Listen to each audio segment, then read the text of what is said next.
आओ बच्चों, आज स्टार्ट करते हैं ये एक्सरसाइज 3.2 का सेकंड क्वेश्चन से। जो पिछले क्लास में हम लोगों ने क्वेश्चन 1 को कंप्लीट किया था, थोड़ा ग्राफिकल मेथड से उसके सॉल्यूशन थे। जो ये पहले वाला पार्ट था, इसका दोनों पार्ट्स को हम लोगों ने कवर किया। उसमें हम लोगों ने देखा कि अलजेब्रिक में एक्सप्रेस करके और फिर उसको वैल्यूज़ को निकाल करके हमने क्या किया है, उसको ग्राफिकल मेथड से इसके सॉल्यूशन को निकाला है। बोला था एक्चुअल में इसको ग्राफिकल मेथड से करने के लिए। अब हम लोग आते हैं सेकंड क्वेश्चन की तरफ और देखते हैं ये सेकंड क्वेश्चन आपका क्या कहता है। देखिए सेकंड क्वेश्चन कहता है ऑन कंपेयरिंग द रेशियो, इस रेशियो को कंपेयर करके A1 A2 B1 B2 and C1 C2 find out, आपको ज्ञात करना है whether the line representing the following pair, जो निम्नलिखित पेयर ऑफ इक्वेशन दिया है, पेयर ऑफ लीनियर इक्वेशन जो दिया हुआ है, ठीक है, वो इंटरसेक्ट करता है एट ए पॉइंट, किसी एक पॉइंट पे इंटरसेक्ट करता है, या आर पैरेलल या समानांतर है, और कोइंसिडेंट मतलब समपाती। ये आपको बताना है कि वो लाइन प्रतिच्छेदी है या समानांतर है, पैरेलल का मतलब, या कोइंसिडेंट है, समपाती है। ये तीनों कंडीशंस में से क्या है ये आपको बताना है। तो इसके लिए हम लोग ने पिछले बार कुछ रूल रेगुलेशन पढ़े थे, जो ऑलरेडी एनसीईआरटी के भी बुक में कुछ दे रखे हैं। तो आप चाहे तो यहाँ एनसीईआरटी के बुक्स में देख सकते हैं। फिर भी हम आपको थोड़ा कुछ नियम कानून आपको यहाँ एनसीईआरटी के बुक्स के मार्फत से आपको बता देते हैं। देखिए ये दिया हुआ है A1 A2 not equal to B1 B2 intersecting line कहलाता है। एक्चुअली हमारे पिछले वीडियो में आप देख सकते हैं, ये सब मैंने आपको पहले बता रखा है। इंट्रोडक्शन पार्ट में देखेंगे, इसका आपको समझ में आ जाएगा। A1 A2 equal to B1 B2 equal to C1 C2, ये देखिए कोइंसिडेंट लाइन दिया हुआ है। और A1 A2 not equal to A1 A2 B1 B2 not equal to C1 C2, तो उस कंडीशन में आपका पैरेलल लाइंस कहलाएगा। A1 A2 इक्वल टू है B1 B2 but C1 C2 not equal to है, तो पैरेलल कहलाएगा। तीनों का हमको फार्मूला का इस्तेमाल करना है और उस सवाल को बनाना है। तो चलिए हम लोग सवाल की तरफ बढ़ते हैं और देखते हैं कि सवाल क्या कह रहा है। तो सवाल में भी कुछ ऐसा पेचीदा नहीं है, हम लोग एक एक पार्ट करके आसानी से थोड़ा सा करेंगे कि आपको समझ में आएगा। देखिए ये आपका क्वेश्चन पहला कहता है, दे रखा है आपको 5x minus 4y plus 8 equal to 0। ये क्वेश्चन आपको पहला इक्वेशन दिया हुआ है। और इसका दूसरा इक्वेशन दिया है 7x plus 6y minus 9 equal to 0। ये आपको ऑलरेडी दिए हुए हैं, ठीक है। अब इनकी मदद से आपको सॉर्ट आउट करना है। तो कुछ विशेष ऐसा नहीं है, पिछले हमने इंट्रोडक्शन पार्ट में ये सब में बहुत सावधानी से आसानी से हम लोगों ने ये सब चीज़ देखा। तो चलिए हम लोग चलते हैं सवाल की तरफ और देखते हैं क्या करना है। देखिए तो ये सवाल तो आपको दे दिया है, इसके हमने सारे पार्ट्स को लिख दिया। A1 देखिए 5 है, ये इसका फॉर्मेट पहले देख लीजिए। जनरल फॉर्मेट ये होता है जो हमने यहाँ लिख रखा है, ये आपको लिखने की जरूरत नहीं है, ऐसे हमने आपको समझाने के लिए कर दिया है, ठीक है। देखिए लिखा है ना, general form of a pair of linear equation, ठीक है। पेयर ऑफ लीनियर इक्वेशन में दो इक्वेशन है, इसीलिए देखिए A1x plus B1y plus C1 equal to 0, A2x B2y plus C2 equal to 0, ये फॉर्मेट हो जाता है। पहले के लिए, दूसरे के लिए रहा। तो चलिए हमने थोड़ा पहले इक्वेशन में अच्छी तरह से आपको समझा दिया। A1 5 है, B1 माइनस 4 है और C1 आपका 8 है, A2 7 है, B2 आपका 6 है और C2 आपका 9 है। ऑन कंपेयरिंग, अब इसको कंपेयर करते हैं। देखिए कंपेयर कैसे करेंगे, A1 A2 equal to B1 B2, तो इसके मान भर दिए 5/7 और माइनस 4/6 माइनस 4/6, ठीक है। इसको चाहे तो आप कटिंग कर सकते हैं, 2 2 जा 4 और 2 3 जा 6। तो हमारे पास क्या रिजल्ट आया, रिजल्ट आपका आया 5/7 इक्वल टू माइनस 2/3, जो कि ये बराबर नहीं है, ठीक है। तो इसलिए आप क्या कर देंगे, इसमें नॉट इक्वल टू लगा देंगे। अब ये नॉट इक्वल टू है तो आप समझ सकते हैं कि नॉट इक्वल टू वाले में हमने आपको क्या बताया था, नॉट इक्वल टू वाले में आपको बताया था कि ये इंटरसेक्टिंग लाइन होगी। तो लिख सकते हैं pair of linear equation are intersecting, या ऐसे लिख सकते हैं कि इंटरसेक्टिंग लाइन है। इट इज, कर सकते हैं इट इज इंटरसेक्टिंग लाइंस, ये आप लिख सकते हैं। आप चाहें तो यहाँ आप और में दे करके लिख सकते हैं कि A1 A2 not equal to B1 B2, ये आप आसानी से लिख सकते हैं। तो ये आपको पता चल गया कि ये इंटरसेक्टिंग। चलिए अब चलते हैं इसके सेकंड पार्ट की तरफ और देखिए सेकंड पार्ट क्या कहता है। सेम वही कंडीशन है, 9x + 3y + 12 इक्वल टू 0, तो 18x + 6y + 24 इक्वल टू 0। ये देखिए पार्ट हमने समझाने के लिए किया था कि दोनों में यूटिलाइज है, आपको लिखने की जरूरत ऐसे नहीं, ठीक है ना, ये आप ध्यान रखिएगा, ये पार्ट आपको लिखना नहीं, हमने समझाने के लिए किया हुआ। A1 आपका 9 है, B1 आपका 3 है और C1 आपका 12 है, A2 आपका क्या हो जाएगा 18, B2 आपका 6 हो जाएगा और C2 24 हो जाएगा। ऑन कंपेयरिंग, इसमें भी कंपेयरिंग का फॉर्मूला वही लगाइए। A1 A2 क्या करेंगे 9/18, तो आप कर सकते हैं 9/18 इक्वल टू आप कर सकते हैं 3/6, तो आप लिख सकते हैं 3/6। ये देखिए 3 2 जा 6 और 9 2 जा 18, तो आपके पास रिजल्ट क्या है 1/2 इक्वल टू 1/2, यानी हम लिख सकते हैं A1 A2 equal to B1 B2। ऐसे C1 C2 को भी यहाँ देख लीजिए, वो भी रिजल्ट सेम आ रहा है 12/24, तो 12 दूनी 24, तो ये 1/2 आ रहा है। इस तरीके से इसके रिजल्ट तीनों सेम आ रहे हैं, ठीक है ना, हम कह सकते हैं इक्वल टू C1 C2, ठीक है, यानी कि रिजल्ट जो इसका है तीनों आपका सेम आ रहा है। तो तीनों सेम उसी कंडीशंस में होता है जब ये कोइंसिडेंट होता है, ये आपको बताया गया है। तो तीनों कंडीशन में इंसिडेंट हो जाता है, तो लिख सकते हैं पेयर ऑफ लाइन आर कोइंसिडेंट्स, या लिख दीजिए कोइंसिडेंट लाइंस, ये आप आसानी से लिख सकते हैं कोइंसिडेंट्स, इसको आप बताया जा रहा है, ठीक है। तो ये भी क्वेश्चन हमने बहुत आसानी से कर लिया। तो चलिए चलते हैं इसके थर्ड नंबर पे। ये देखिए थर्ड नंबर क्या कहता है 6x - 3y + 10 इक्वल टू 0 और 2x - y + 9 इक्वल टू 0। अब देखिए इसको भी हम वही ऑन कंपेयरिंग माध्यम से करेंगे और देखेंगे कि क्या आता है रिजल्ट इसका। तो देखिए A1 A2 equal to B1 B2 equal to C1 C2, ये हमने कंपेयरिंग के पर्पज से लिख दिया। हमने इसकी वैल्यूज को नहीं लिखा, आप चाहे तो लिख सकते हैं, ठीक है, आप चाहे तो यहाँ लिख सकते हैं ऑन कंपेयर,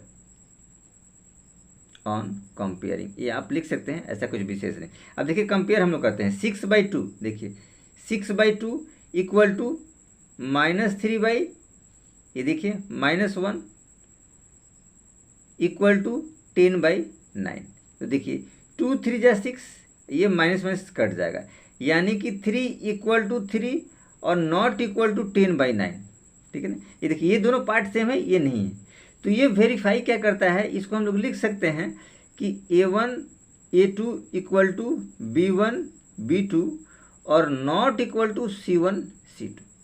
तो ये वेरीफाई जो करता है, ये रिजल्ट आपको वेरीफाई करता है पैरेलल लाइन को। तो हम लोग लिख सकते हैं, इसको लिखा जा सकता है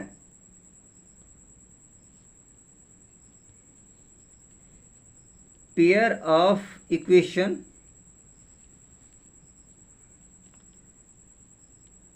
shows parallel line, parallel lines, ये आप लिख सकते हैं कि पैरेलल लाइंस को ये क्या कर रहा है, शो कर रहा है। तो बहुत आसानी से हम लोगों ने इसको भी सॉर्ट आउट कर लिया। तो चलिए हम लोग चलते हैं इसके अगले क्वेश्चन पे और देखते हैं कि इसका अगला क्वेश्चन क्या कहता है। ये है अगला question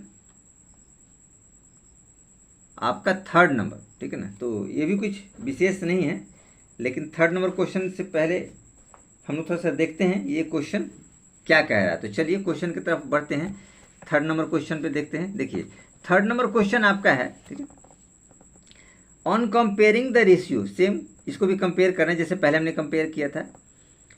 find out whether the following pair of linear equations are consistent और इनकंसिस्टेंट। आपको बताना है कि ये कंसिस्टेंस है या इनकंसिस्टेंट, मतलब संगत है या असंगत समीकरण का युग्म है, ये आपको बताना है। कंसिस्टेंस इक्वेशन है या इनकंसिस्टेंट इक्वेशन है, ये आपको समीकरण दे रखे हैं। तो थोड़ा सा हम लोग इस पर नज़र मार लेते हैं कंसिस्टेंस और इनकंसिस्टेंस पे आपको ये फॉर्मूला हमने बताया है पिछले वीडियो में। आप लोग थोड़ा सा इसको देख सकते हैं कि कंसिस्टेंस और इनकंसिस्टेंस किस किस कंडीशंस में आता है। देखिए ऐसे एनसीईआरटी के बुक में ये आपको दे रखा है, आप चाहे तो इसको देख सकते हैं, समझ सकते हैं। देखिए आपको दिया है कंसिस्टेंसी, ये देखिए कब दिया है, the line may B coincident in this case the equation have infinitely many solution. जब मेनी सॉल्यूशन होगा तो कंसिस्टेंस होगा। और देखिए दिया है द लाइन में intersect in a single point, in this case the pair of equation so a unique solution, तो भी कंसिस्टेंस होगा, क्योंकि जो सॉल्यूशन गेट करता है वो कंसिस्टेंस कहलाता है, ठीक है। और जिसमें सॉल्यूशन नहीं प्राप्त होगा, ये देखिए inconsistence, the line may be parallel, in this case equation have no solution, तो इनकंसिस्टेंस आएगा। यानी कि आपको जब पैरेलल लाइन होगा तो आपको इनकंसिस्टेंस होगा, और बाकी इंटरसेक्टिंग लाइन होगा तो वो आपको कंसिस्टेंस शो करेगा, या एक लाइन के ऊपर दूसरी लाइन होगा तो वो भी शो करेगा। चलिए तो अब हम लोग थोड़ा सा इसको बनाएंगे तो ज़्यादा अच्छी तरीके से आपको समझ में आएगा, ठीक है ना। देखिए तो क्वेश्चन हम लोग थोड़ा सा देखते हैं। ऑलरेडी हमने कुछ पहले यहाँ से लिख रखा है ताकि आप लोग को परेशानी ना हो, ठीक है ना। तो हम लोग चलते हैं क्वेश्चन की तरफ। देखिए ये क्वेश्चन आपका आ गया। देखिए पहला क्वेश्चन कहता है 3x + 2y = 5 और 2x - 3y7। तो एक्चुअली 5 सेकेंड साइड में है और 7 तो हम इसको अपने साइड में लेते हैं ताकि ये फॉर्मेट में बन जाएगा जनरल फॉर्म में, a1x b1y c1 = 0। तो इस वाले पार्ट को इधर लाइए। तो देखिए 3x + 2y - 5 = 0 और ये 2x - 3y और -7 = 0। तो ये फॉर्मेट में आ गया a1x + b1y + c1 = 0, a2x b2y c2 = 0। तो ऑन कंपेयरिंग, अब कंपेयरिंग में भी वही फॉर्मेट इसमें आएगा। तो हम लोग इसमें कंपेयर करते हैं, देखते हैं। फॉर्मूला आप लगाइए, a1 a2 = b1 b2 = c1 c2, ये फॉर्मूला आपने लगाया। अब देखिए इसको जरा कंपेयर कीजिए, 3/2 = 2/-3 = -5/7 तो माइनस माइनस ये आपका कट गया। देखिए 3/2 2/3, तो ये ऑलरेडी ये दोनों बराबर आपके नहीं आ रहे हैं, ठीक है। अब बराबर नहीं आ रहे हैं तो ये फॉर्मेट आपका बैठ रहा है a1 a2 ≠ b1 b2। ये देखिए दोनों पार्ट बराबर नहीं आ रहे हैं, तो इसको हम लोग कंसिस्टेंस लिख सकते हैं, क्योंकि बोल रखा है कि जब हमारे पास इंटरसेक्ट करता है, इस कंडीशन में क्या करता है कि लाइन आपका इंटरसेक्ट करता है, ठीक है। तो जब इंटरसेक्ट करता है तो इसको कंसिस्टेंस लिख सकते हैं। तो लिख सकते हैं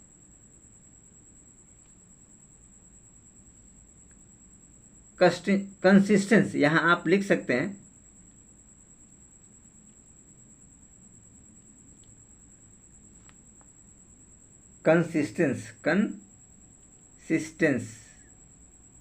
कंसिस्टेंट, ठीक है ना, ये लिखा जा सकता है। इक्वेशंस आर, या लिख दीजिए डायरेक्ट, इक्वेशंस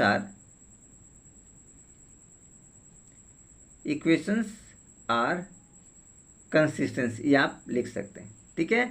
चलिए सेकंड क्वेश्चन भी यहाँ हम थोड़ा देख लेते हैं कि सेकंड क्वेश्चन क्या कह रहा है। यहाँ थोड़ा सा हम लोग ने जगह बनाया है तो उसका थोड़ा सा हम लोग यूटिलाइज कर लेते हैं, देख लेते हैं। देखिए ऑन कंपेयरिंग, इसमें भी वही कंडीशन हम डालते हैं। देखिए a1 a2 = b1 b2 = c1 c2।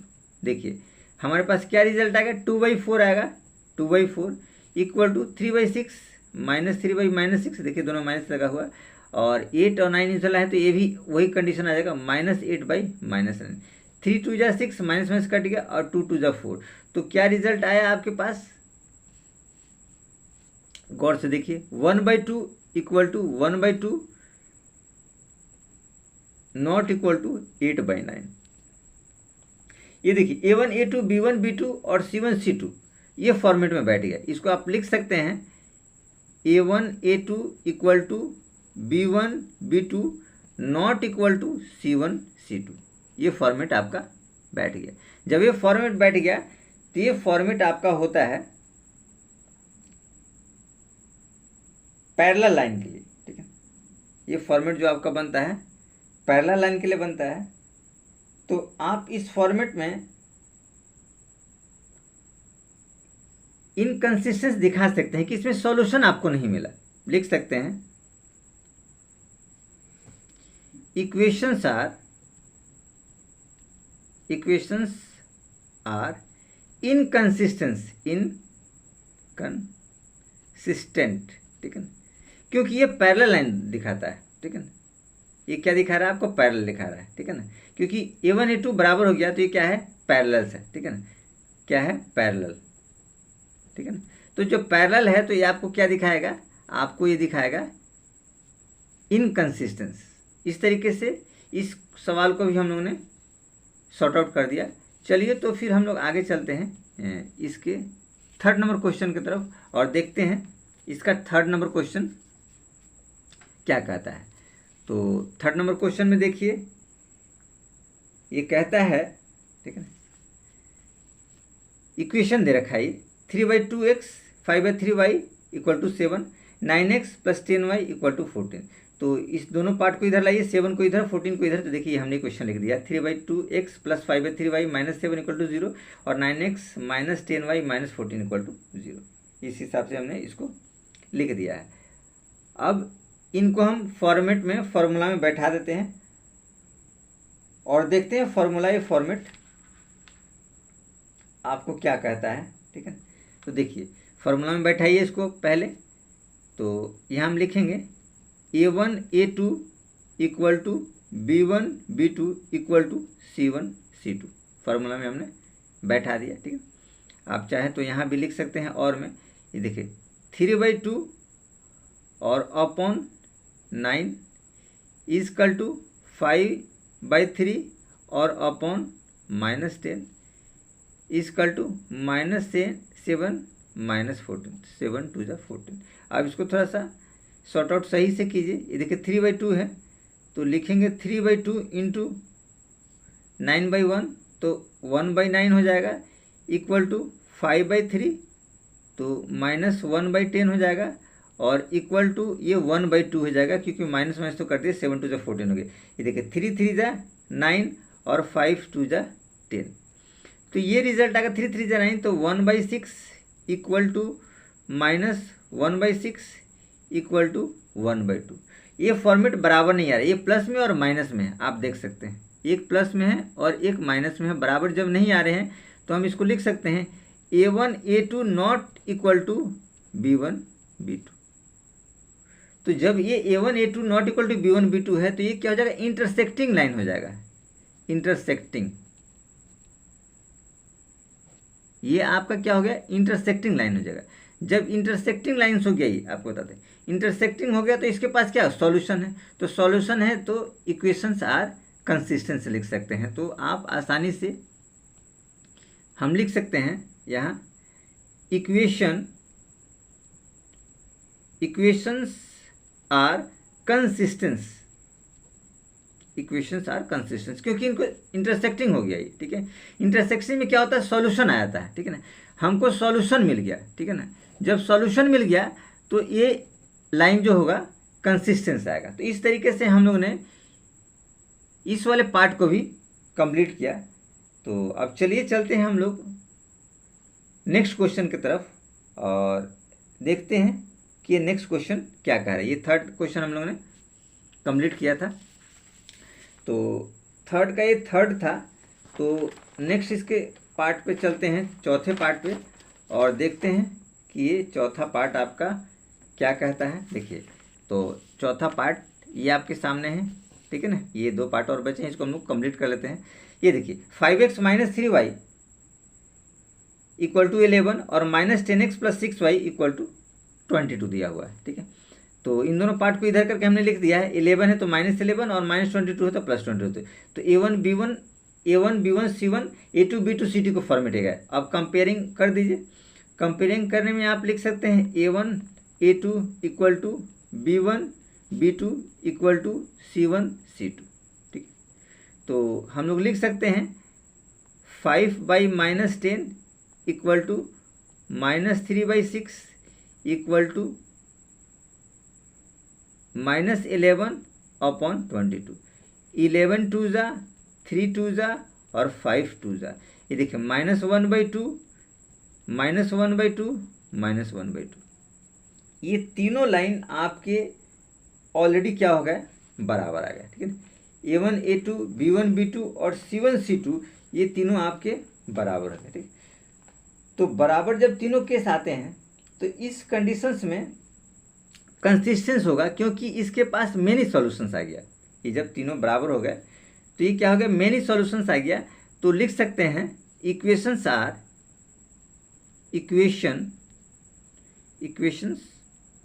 Are consistence, equation are consistence, क्योंकि ये मेनी सॉल्यूशन हो गया।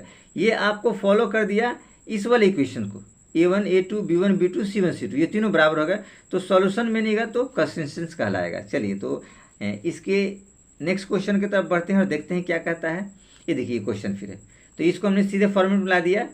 A1 B1 और 8 को इधर लाया तो C1, वैसे ही 2x 3y और 12 को मैंने इधर लाया तो आपको C2 हो गया। A2 B2 C2 फॉर्मेट बैठ गया। लिख सकते हैं ऑन कंपेयरिंग वही condition A1 A2 equal to B1 B2 equal to C1 C2। ये देखिए फॉर्मेट पहले लिखिए 4/3 इंटू 2, तो इसको उलट देंगे तो 1/2, क्योंकि अपॉन में होगा तो ये उलट जाएगा, ठीक है। इक्वल टू देखिए 2/3 इक्वल टू क्या हो जाएगा, -8/-12। 4 2 जा 8 4 3 जा 12। ये देखिए 2/3 ऑलरेडी पहले से है, ये माइनस माइनस खत्म हो जाएगा और ये आपका 2 2 जा 4, तो 2/3 देखिए 2/3 इक्वल टू 2/3 और इक्वल टू 2/3। ये तीनों टर्म आपके बराबर आ गए, यानी इसी वाले इक्वेशन को फॉलो किया, ठीक है ना। इस वाले इक्वेशन को फॉलो किया, जब फॉलो किया तो सेम यही पहले वाला कंडीशन से इक्वेशन आर कंसिस्टेंस हो जाएगा। तो ये आपका आया A1 A2 equal to B1 B2 equal to C1 C2। जब ये कंडीशंस आया तो आप लिख सकते हैं इसके मेनी सॉल्यूशंस होंगे, ठीक है ना। इसके क्या हो जाएंगे, मेनी सॉल्यूशन होगा कि ये समपाती लाइन हो गई, तो आप लिख सकते हैं इक्वेशंस आर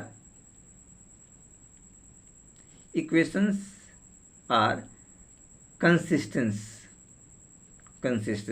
मतलब संगत समीकरण इसको होंगे, इसके जो समीकरण होंगे संगत समीकरण को शो करेंगे। तो इस तरीके से हम लोगों ने कंसिस्टेंस और इनकंसिस्टेंस के एग्जाम क्वेश्चंस को हमने ख़त्म किया। तो चलिए चलते हैं नेक्स्ट क्वेश्चन की तरफ।